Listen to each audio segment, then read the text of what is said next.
जिल्हा परिषद निवडणुकांची रणधुमाळी सुरू आहे आणि याच दरम्यान आज आपल्यासोबत आहेत तालुका अध्यक्ष भारतीय जनता पार्टी गंगापूरचे रवींद्र चव्हाण दादा. नमस्कार. नमस्कार दादा. नमस्कार. दादा, ह्या सगळ्या निवडणुकींची आपण चर्चा करणारच आहे, पण त्या चर्चेची सुरुवात तुमच्या राजकारणातल्या प्रवासापासून करूयात. हा प्रवास कसा सुरू झाला राजकारणाचा?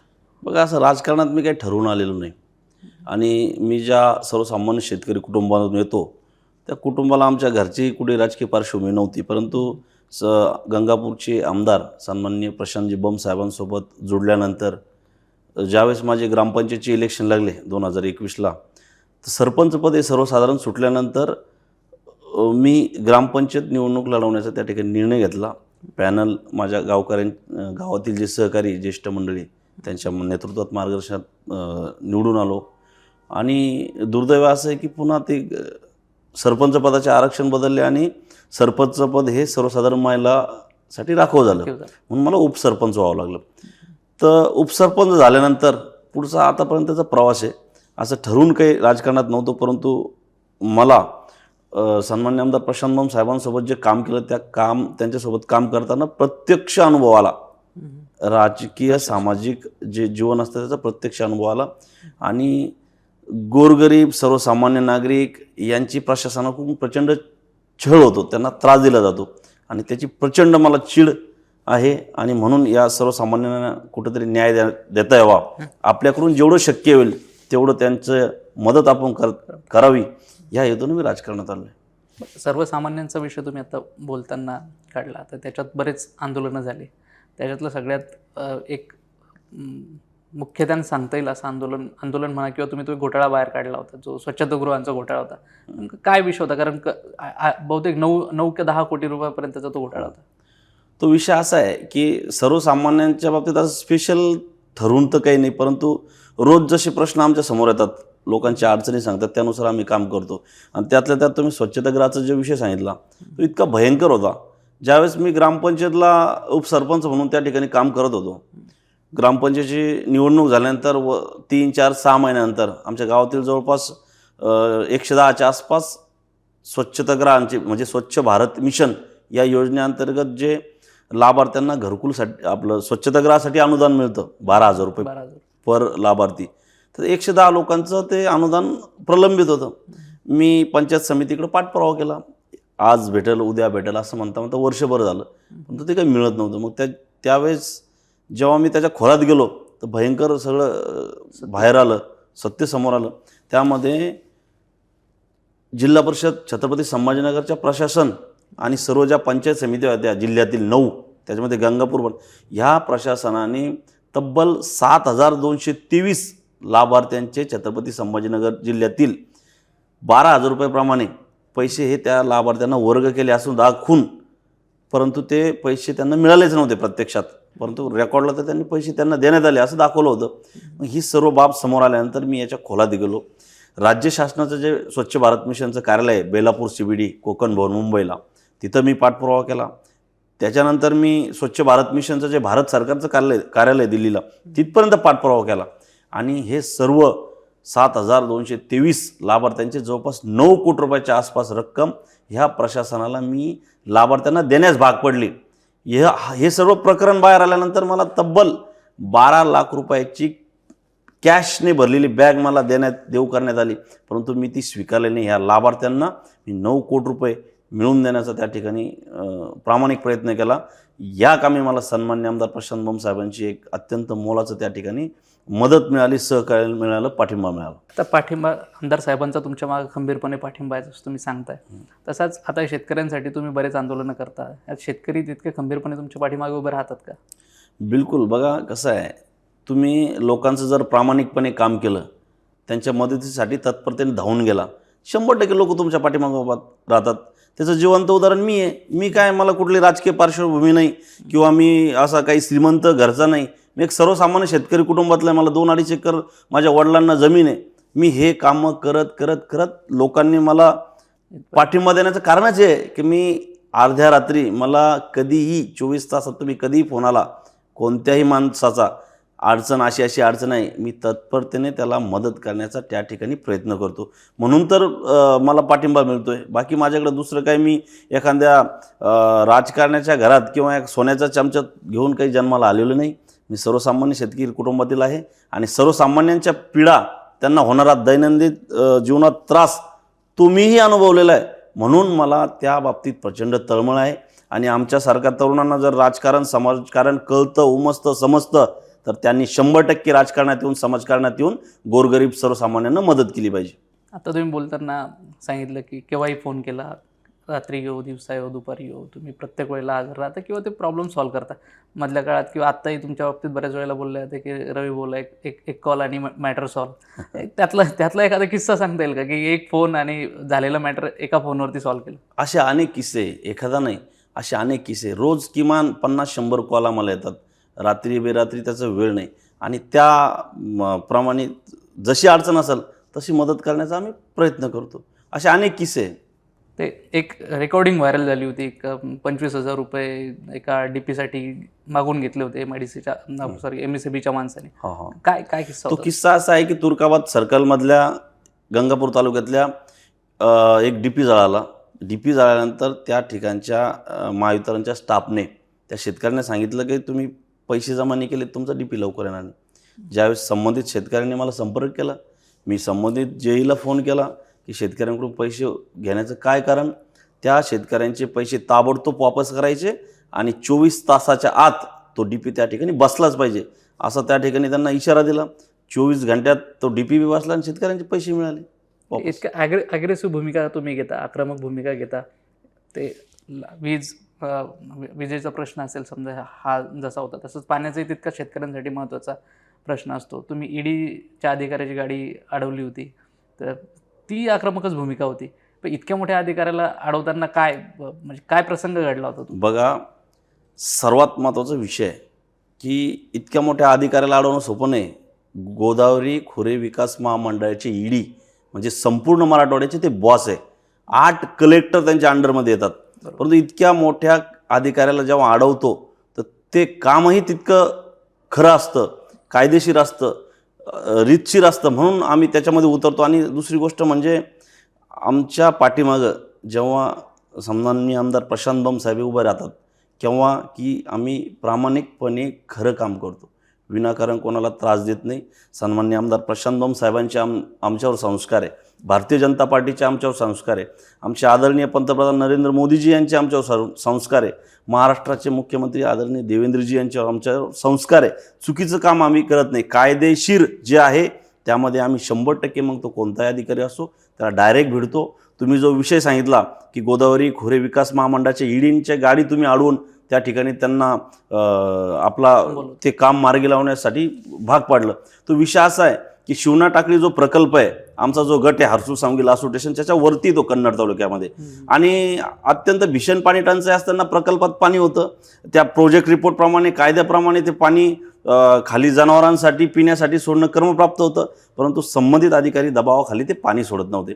अशा वेळी अशी आक्रमक भूमिका घ्यावी लागते. आम्ही आक्रमक भूमिका घेतली, पाणी सोडून दाखवलं. त्यामुळे अशा वेळेस तुम्ही जो प्रश्न विचारलात, पाठीमागं लोक तुमच्या पाठीमागं राहतात का, असे लोकांना मदत केली, त्यांचे प्रश्न मार्गी लावले, तर 100% लोक तुमच्या पाठीमागं उभा राहतात.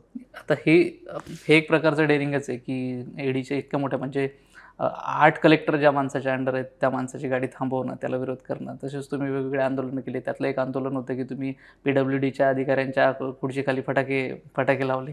काय प्रकरण होतं ते? विषय असा होता, बघा, राजकारणात समाजकारणात काम करताना मी आता सांगितलं की गॉडफादर तुमच्या पाठीमागं असला पाहिजे, एक गॉडफादर. आम्ही जेव्हा इतकी डेअरिंग करतो ना अधिकाऱ्यांशी भिडण्याची, तर मी फक्त रवींद्र चव्हाण म्हणून जर अधिकाऱ्यांना भेटलो तर माझ्यावर ते 353 टाकून मला आतमध्ये टाकून देतील. परंतु त्यांना जेव्हा कळतं की हा रवींद्र चव्हाण प्रशांत बंब साहेबाचा कार्यकर्ता आहे, तर चांगल्या अधिकाऱ्यांची हिंमत होत नाही. आणि आम्ही जे प्रश्न मांडतो ना ते खरे असतात, लिगली असतात, कायदेशीर असतात.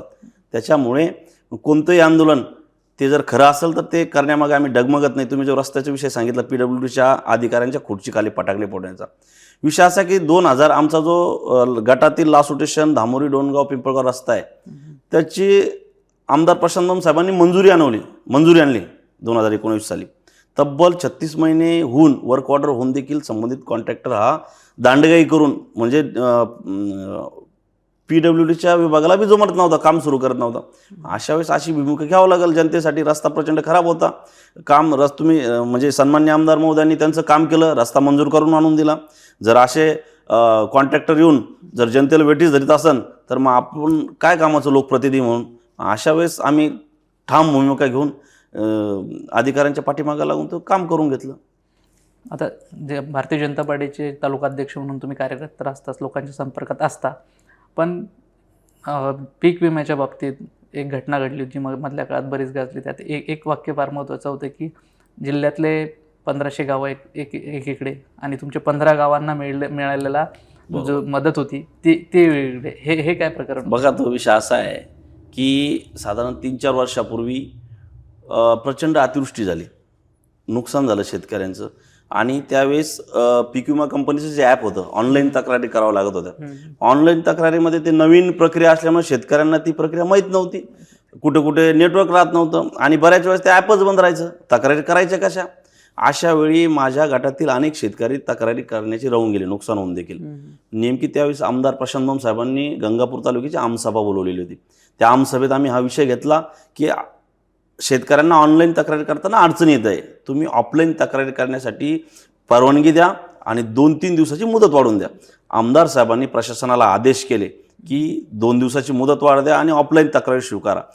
त्याच वेळी त्याच रात्रीत मी ऑफलाईन तक्रारीचे तब्बल 10,000 फॉर्म प्रिंट केले. दुसऱ्या दिवशी सकाळी माझ्या गावात सकाळी 7 वाजेपासून सुरुवात केली शेतकऱ्यांच्या तक्रारी भरून घेण्यासाठी.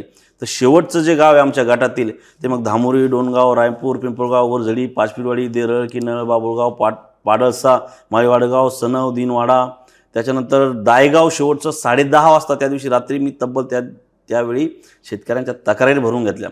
सर्व तक्रारी जमा केल्या. दुसऱ्या दिवशी सकाळी त्या पीक विमा कंपनीच्या कार्यालयात जमा केल्या.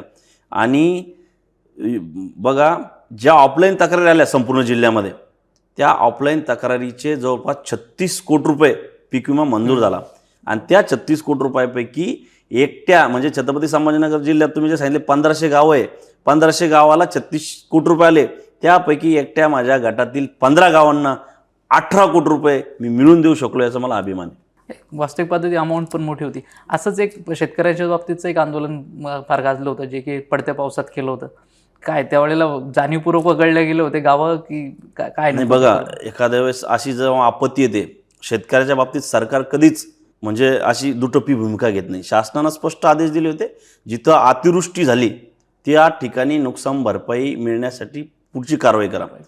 आता जे पाऊस मोजण्याचे यंत्र होते, ते पाऊस मोजण्याचे यंत्र बंद पडलेले होते.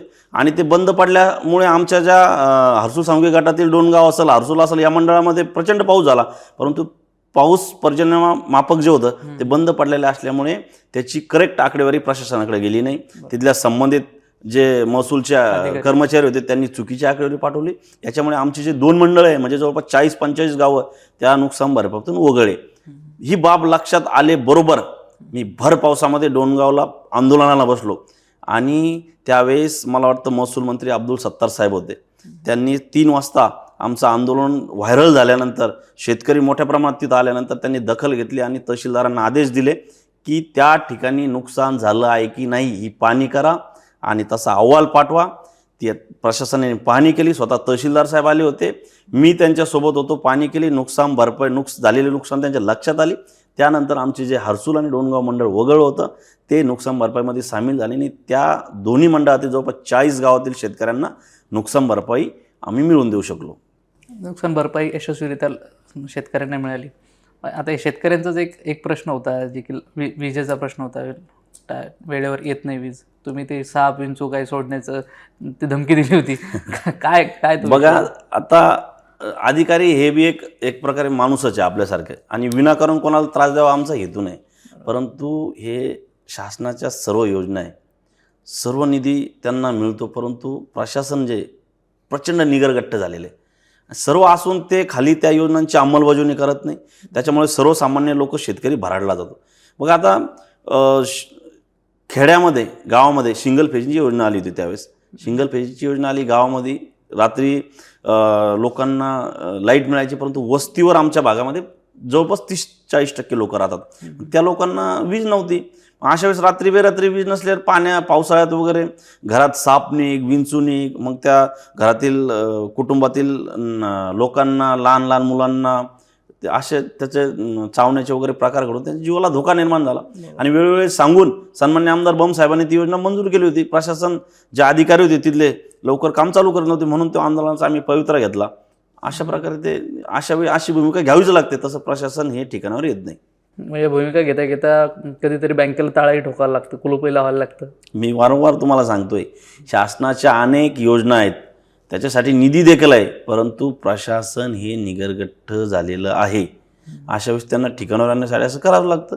डोणगाव, रायपूर त्या परिसरातील आमचे जे गाव आहे तिथल्या अनेक शेतकऱ्यांच्या त्यांनी आपलं दुग्ध व्यवसायासाठी संचिका बँकेत दाखल केल्या होत्या. आणि बँकेनं काय प्रकार केला की त्यांच्या संचिका दाखल करून घेतल्या आणि ज्याला 10 लाख रुपयाची फाईल सँक्शन करायची त्यानं पहिले 55,000ची पॉलिसी काढायची.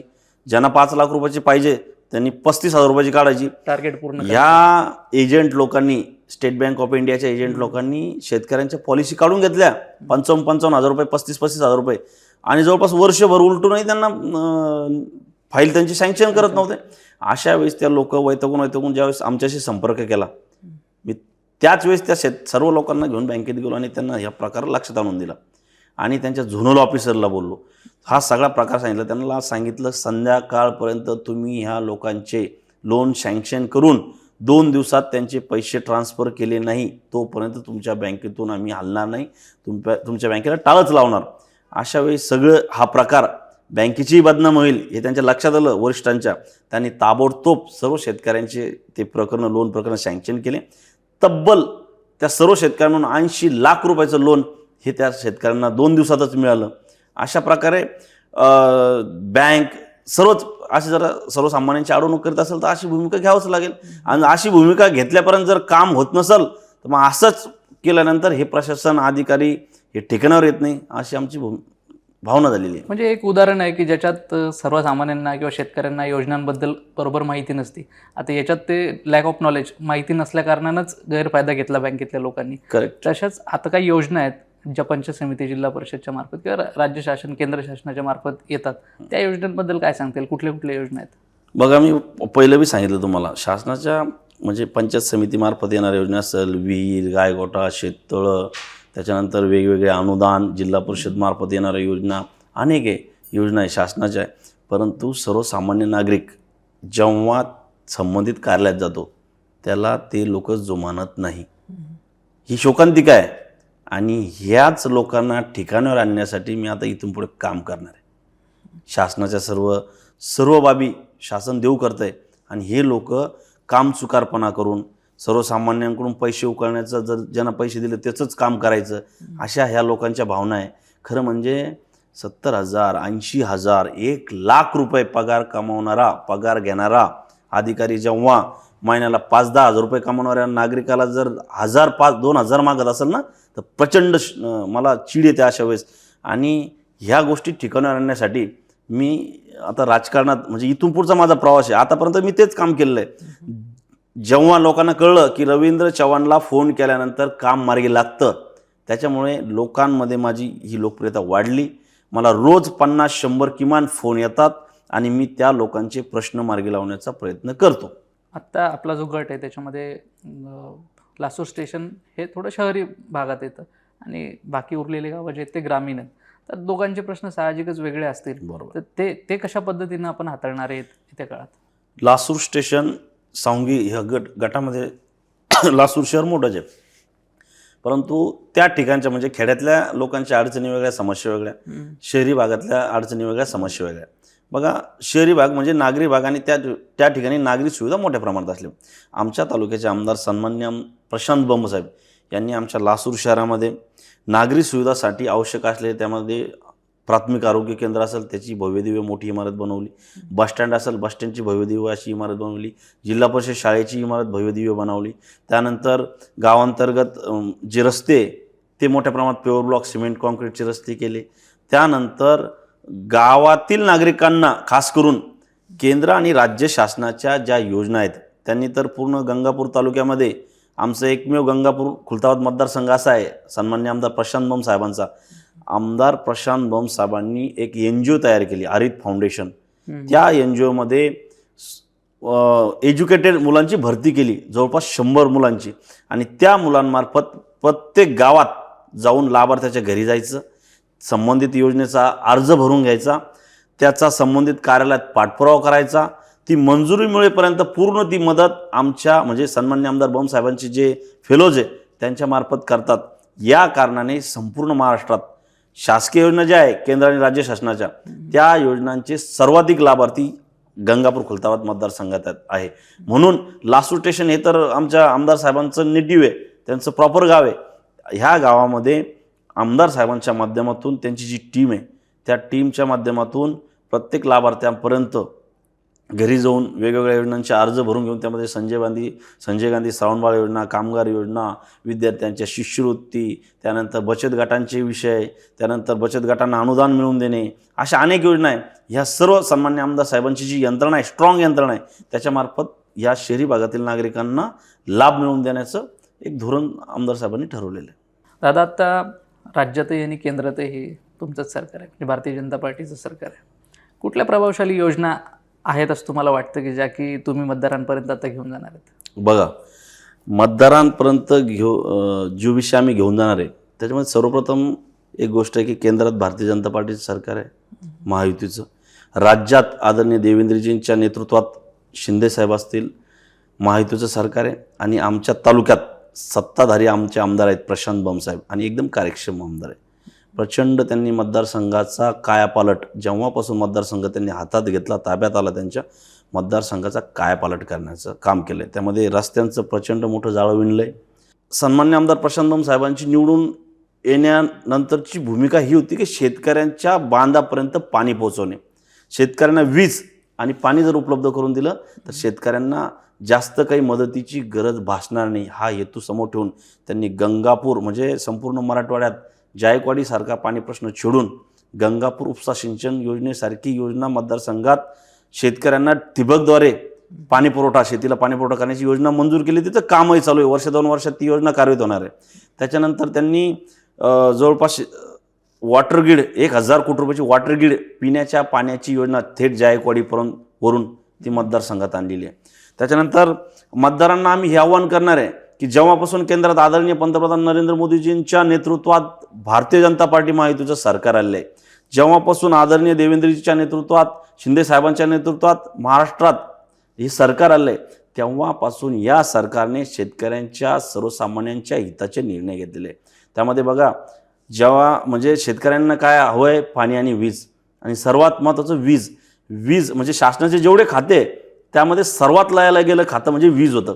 त्याचं कारण होतं की 2-2 महिने डीपी जळाला का 2-2 महिने डीपी नाही मिळायचा, प्रॉब्लेम आले का ते सॉल्व्ह व्हायचे नाही.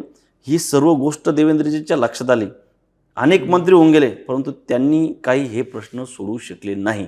देवेंद्रजींनी लक्षात घेतलं की शेतकऱ्यांसाठी हे 2 विषय महत्त्वाचे, दोन्ही खाते त्यांनी स्वतःकडे घेतले. विजेच्या बाबतीमध्ये जेव्हापासून देवेंद्रजींनी ऊर्जा खातं हातात घेतलं तेव्हापासून ऊर्जा खात्यामध्ये आमूलाग्र बदल झाले.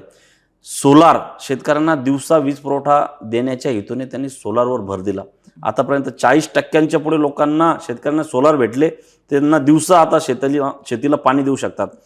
देवेंद्रजीचं एक विजन आहे, पुढच्या 1-2 वर्षामध्ये 100% शेतकऱ्यांना वीज पुरवठा हा दिवसाच द्यायचा, ह्या हेतूने ते काम करतात आणि त्याच्यात सक्सेस देखील होत आहे. त्यानंतर बघा, वीज बिल माफी त्यांनी जवळपास शेतकऱ्यांना 0 केली. याच्यानंतर शेतकऱ्यांना वीज बिल येण्याचं कारण नाही. दुसरी गोष्ट की येत्या 2-4 महिन्यामध्ये 100% कर्जमाफीचा निर्णय राज्य शासनाने देवेंद्रजीच्या नेतृत्वात या ठिकाणी घेतलेला आहे. अशा अनेक योजना आहे. सर्वात महत्त्वाची पाणंद रस्ते योजना. शेतकऱ्यांना तुम्ही वीज, पाणी आणि त्यांच्या शेतात जाण्यासाठी जर रस्ते दिले, शेतकऱ्यांना ते स्वतः सक्षम होऊ शकतात. आणि शेतकऱ्यांच्या पाणंद रस्त्याचे जे विषय होते, अगोदर MREGSA अंतर्गत केंद्र आणि राज्य शासनाचा हिस्सा घेऊन पाणंद रस्ते योजना होती, परंतु त्याच्यात अनेक किचकट अटी होत्या. त्यामध्ये मास्टर काढणे, ऑनलाईन करणे, मजुरांच्या हजेरी घेणे, ह्या सगळ्या अटीमुळे राज्य शासनात अनेक म्हणजे भरपूर रस्त्यांना मंजूर मिळाला, परंतु प्रत्यक्षात ते रस्ते ह्या जाचक अटीमुळे होऊ शकले नाही. परंतु ह्या सर्व गोष्टींचा अभ्यास करून देवेंद्रजींनी असतील, आमचे महसूल मंत्री आदरणीय बावनकुळे साहेब असतील, यांनी शेतकऱ्यांसाठी पाणंद रस्ते योजना आणली आहे. त्या पाणंद रस्ते योजनेमध्ये आता कुठल्याच अटीने शेतकऱ्यांचे रस्ते सरळ होणार आहे. सर्व काही त्याच्यामध्ये अतिक्रमण वगैरे असतील त्याच्यामध्ये बी चांगले निर्णय शासनाने घेतलेले. त्यामुळे शेतकरी बांधवांना आता काळजी करण्याची गरज नाही. त्यामध्ये तुम्हाला वीज पुरवठाही दिवसा आता मिळणार आहे. तुमच्या शेताचे रस्त्याचा बी प्रॉब्लेम सॉल्व्ह होणार आहे. आणि पाण्याच्या बाबतीमध्ये आमच्या मतदारसंघात खास करून गंगापूर उपसा सिंचन योजना आमदार प्रशांत साहेबांनी मंजूर करून आणलीच, परंतु शॉर्ट टर्म आणि लॉंग टर्म व्हिजन ठेवून त्यांनी एक काम इतकं महत्त्वाचं केलेलं आहे आमच्या मतदारसंघामध्ये. त्याच्यामुळे शेतकऱ्यांना एवढा प्रचंड फायदा झाला. ते म्हणजे जलयुक्त शिवारांतर्गत जे ओढे नाले आहेत, नद्या आहेत, त्यांचं खोलीकरण आणि रुंदीकरणाचं काम त्यांनी हातात घेतलं होतं. त्यामध्ये स्वतःचा हिस्सा आमदार साहेबांनी टाकला. दुष्काळामध्ये शेतकऱ्यांचा 10% लोकवाटा होता, तो दुष्काळामुळे भरू शकले नव्हते. साहेबांनी स्वतः तो हिस्सा टाकला आणि प्रचंड कामे करून घेतली. त्याचा परिणाम असा झाला की पावसाचा पडलेला प्रत्येक थेंब त्या जलयुक्त शिवारमध्ये थांबला आणि आमच्या गंगापूर खुलताबाद मतदारसंघाची पाणी पातळी मराठवाड्यात आज सर्वाधिक वाढलेली आहे. आज बी बघा तुम्ही, जानेवारी महिना सुरू झालेला आहे, प्रत्येक नदी नाला जो कोरलेला डबडब भरलेलं आहे पाणी, त्याचा प्रचंड शेतकऱ्यांना फायदा झाला. जिरायती कोरडवाहू शेती ही बागायतीमध्ये मोडली. अशा प्रकारे शासनाच्या ज्या योजना आहे, आमचं भारतीय जनता पार्टीचं सरकार आणि आमचे सन्माननीय आमदार प्रशांत साहेब ह्या शेवटच्या लाभार्थ्यांपर्यंत पोहोचवण्यासाठी अहोरात्र कष्ट घेत आहे. तुम्ही आता रस्त्यांबद्दल बोलत होते की शेतात जाणारे रस्ते म्हणजे पाणंद रस्ते. तसंच एक रस्त्याचा विषय होता, म्हणजे मोठ्या रस्त्याचा, समृद्धी महामार्गाचा विषय होता. त्याच्यात सर्व्हिस रोडच्या बाबतीत तुम्ही एक भूमिका घेतली होती. काय घडलं होतं त्या? विषय असा होता की आदरणीय देवेंद्रजींनी ज्यावेळेस समृद्धी महामार्ग बनवण्याचा निर्णय घेतला, सर्व शेतकऱ्यांनी सुरुवातीला विरोध केला, परंतु देवेंद्रजींनी बरोबर सर्व शेतकऱ्यांनी त्यांचा मोबदला देईपर्यंत सर्व विषय हाताळला आणि नंतर सर्वांनी जमिनी दिल्या. परंतु झालं काय, डिझाईन बनवताना त्यांनी काय केलं, जमीन तर ॲक्वायर केली समृद्धी महामार्गाची. जमीन ॲक्वायर केल्यानंतर त्याच्यामध्ये समृद्धी म्हणजे रस्ता बनवला, परंतु त्या रस्त्याच्या दोन्ही बाजूंना वॉल कंपाऊंडचं काम सुरू केलं. मग वॉल कंपाऊंडचं काम सुरू केल्यामुळे मधले जे शेतकरी होते, जिथं समजा शिवरस्ते होते, राज्यमार्ग होते, वहीवाटा होत्या, पायवाटा होत्या, शेतकऱ्यांना शेतात जाण्याच्या, त्या बऱ्यापैकी बंद झाल्या. जिथं मोठे रस्ते होते त्याच ठिकाणी त्यांनी ओपन सोडलं आणि डायरेक्ट वॉल कंपाऊंड सुरू केली. अशामुळे लोकांना, शेतकऱ्यांना त्यांच्या शेतात जायला प्रॉब्लेम निर्माण झाला. आधीच शेतकऱ्यांच्या बांधावरून प्रचंड तंटे आहे. भावाभावामध्ये बांधावून म्हणजे एक जण त्याच्या दुसऱ्या शेतात जाऊन देत नाही, त्याच्यात हा नवीन प्रॉब्लेम झाला. अशा वेळी आम्ही समृद्धी महामार्गाचं काम बंद पाडून अधिकारी प्रशासनाला दारेवर धरलं आणि जोपर्यंत शेतकऱ्यांना त्यांच्या शेतात जाण्यासाठी सर्व्हिस रोड तुम्ही उपलब्ध करून देत नाही, तोपर्यंत तुम्हाला ती जी वॉल कंपाऊंड आहे ती पूर्णपणे बंद नाही करता येणार. आतील समृद्धी महामार्ग म्हणजे शासनाने जी जागा एक्वायर केली त्याच्या आतून जो रस्ता आहे तोपर्यंत सर्व्हिस रोड देत नाही, तोपर्यंत शेतकऱ्यांना त्यातून करून द्यावी आणि त्याच्या शेतात तितकी जी प्लेट आहे ती ओपन ठेवण्यात येईल. याच्यासाठी आम्ही आक्रमक भूमिका घेतली. आजपर्यंतही आम्ही ते जे वॉल कंपाऊंड आहे जिथं शेतकऱ्यांना शेतात जावं लागतं ती ओपन ठेवलेली आहे. आतापर्यंतच्या राजकीय प्रवासात खूप सारे आंदोलनं झाले, पण मग जिल्हा परिषद निवडणूक लढवाविषयी असं नाही वाटलं का? बघा, मी खरं तर जिल्हा परिषदच निवडणूक लढवण्याच्या हिशोबाने तयारी करत होतो. खरं तर तयारी नाही म्हणता येणार त्याला. लोकांचे प्रश्न अडचणी आल्या त्या सोडत गेलो, लोकांमध्ये लोकप्रिय बनत गेलो. सन्माननीय आमदार प्रशांत साहेबांच्या नेतृत्वात लोकांचे कामं करीत गेलो. त्याच्यामुळे लोकप्रिय झालो आणि लोकांची मागणी आली की जिल्हा परिषदला माझ्यासारखा मुलगा पाहिजे सावंगी लासू स्टेशन गटातून. आणि झालं असं की सुरुवातीला जेव्हा जिल्हा परिषदेचे इलेक्शन लागले, आमचा गट सर्वसाधारण जागेसाठी सुटलाही, परंतु इलेक्शन थांबले न्यायालयाच्या कचाट्यात सापडल्यामुळे आणि पुन्हा रोटेशन निघाले. तर त्यावेळेस चुकीच्या पद्धतीने रोटेशन निघाले. रोटेशनचा जो चक्रानुक्रम होता तो मध्येच ब्रेक करत त्यांनी पुन्हा बेकबे सुरू केलं आणि त्याच्यामुळे काय झालं की SC STच्या लोकसंख्येच्या उतरत्या क्रमाने रोटेशन पुन्हा काढले. त्याच्यामुळे आमचा जो लासूर हर्सू सावंगी गट आहे त्यामध्ये SCची लोकसंख्या जास्त असल्याने तो पुन्हा आरक्षित झाला. आम्ही सुप्रीम कोर्टापर्यंत पाठपुरावा केला की हे रोटेशन पूर्ण झालेलं नाही आहे, चक्रानुक्रम हे पूर्ण 63 छत्रपती संभाजीनगर जिल्ह्यामध्ये 63 जिल्हा परिषदचे गट आहे. 1 ते 63 पर्यंत प्रत्येक गटाला जोपर्यंत SC STची संधी मिळत नाही तोपर्यंत ते पुन्हा फिरू नये असं चक्र कंप्लीट करावं. परंतु निवडणूक आयोग असन काय वरच्या लेवलला काय निर्णय घेण्यात आला त्यांनी असं केलं, नाईलाज झाला. शेवटी हर्सू सावंगी लासूर स्टेशन गटामध्ये दुसरा जो गण होता माळेवाडगाव, तिथून ह्या रोटेशनमध्ये सर्वसाधारण महिला आरक्षण निघालं आणि मला माझ्या पत्नीला भारतीय जनता पार्टीने त्या ठिकाणी सन्माननीय आमदार प्रशांत साहेबांनी उमेदवारी दिली. आता ती निवडणूक लढतोय. निवडणूक लढवली नाही लढवली, पद मिळालं नाही मिळालं, तरी तुम्ही आजपर्यंत आंदोलन करतच आले, त्यामुळे तेही पुढे तसंच चालू राहणार आहे. हे आंदोलनाच्याच एक विषयातला एक विषय होता की भूमी अभिलेख अधीक्षकाला तुम्ही बंद करून घेतलं होतं. काय घडलं होतं? बघा, विषय असा होता, मी जेव्हा उपसरपंच झालो गावाचा, धामोरी खुर्द माझं गाव, उपसरपंच झालो, एक अतिक्रमित रस्ता होता. त्याच्या बाबतीत मी वारंवार पाठपुरावा करत होतो भूमिलेख अधीक्षकांकडं की त्या रस्त्याच्या हद्द खुणा कायम करून द्या, हद्द खुणा कायम करून द्या. ते काही करत नव्हते. आज उद्या करता करता आम्ही लेखी स्वरूपात दिलं, सर्व दिलं, 1 वर्ष झालं, काहीच नाही केलं. एक वेळेस असं झाल्यानंतर शेवटी चिड येणार. लोकांचा जवळपास 200-300 लोकांचा जाण्या येण्याचा प्रश्न होता. संबंधितांनी तो अडवला होता. मग भूमिलेख अधीक्षकाला अडवलं मी त्या ठिकाणी. तो व्हिडिओ प्रचंड व्हायरल झाला आणि मला एक कळत नाही, 1 वर्षापासून पाठपुरावा करीत होतो, प्रेमानं सांगत होतो, लेखी स्वरूपात सांगत होतो, काम होत नव्हतं. ज्या दिवशी त्या भूमिलेख अधीक्षकाला त्याच्याच कार्यालयात कोंडलं, 24 तासात काम झालं. त्याच्यामुळे माझी अशी भावना झाली की अशा निगरगट्ट लोकांना असं केल्याशिवाय लोकांचे कामं होत नाही. असा विषय. निवडून आल्यानंतर म्हणजे तुमच्या पक्षाचेच जिल्हा परिषद सदस्य होतील किंवा पंचायत समिती सदस्य होतील, आमच्या शुभेच्छा त्यासाठी. धन्यवाद. पण त्याचबरोबर आता आमच्या व्हिडिओच्या माध्यमातून तुम्ही तुमच्या मतदारांना काय अपील कराल? बघा, लासूर स्टेशन सावंगी हा जो जिल्हा परिषद गट आहे त्यामध्ये 2 गण आहे, सावंगी आणि माळेवाडगाव. आमच्या भारतीय जनता पार्टीकडून सन्माननीय आमदार प्रशांत साहेबांनी जिल्हा परिषदेची जी अनुसूचित जाती महिला या प्रवर्गासाठी ती जागा सुटलेली आहे. त्या जागेवर संगीताताई संदीप आमराव यांना उमेदवारी दिलेली आहे.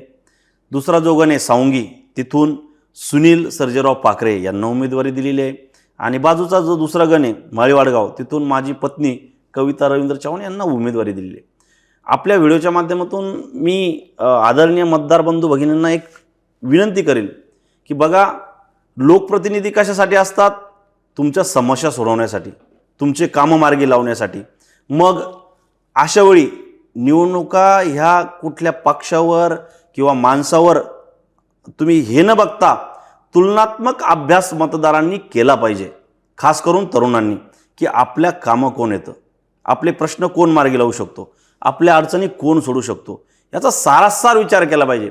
आम्ही मागच्या 3-4 वर्षापासून मी स्वतः असेल, आमचे दुसऱ्या गणाचे जे उमेदवार आहे सुनील पाखरे असतील, आमच्या ज्या जिल्हा परिषद गटाचे उमेदवार आहे संगीताताई असतील, आम्ही सर्वजण एका सर्वसामान्य कुटुंबातून आलेलो आहे, आपल्यासारखंच.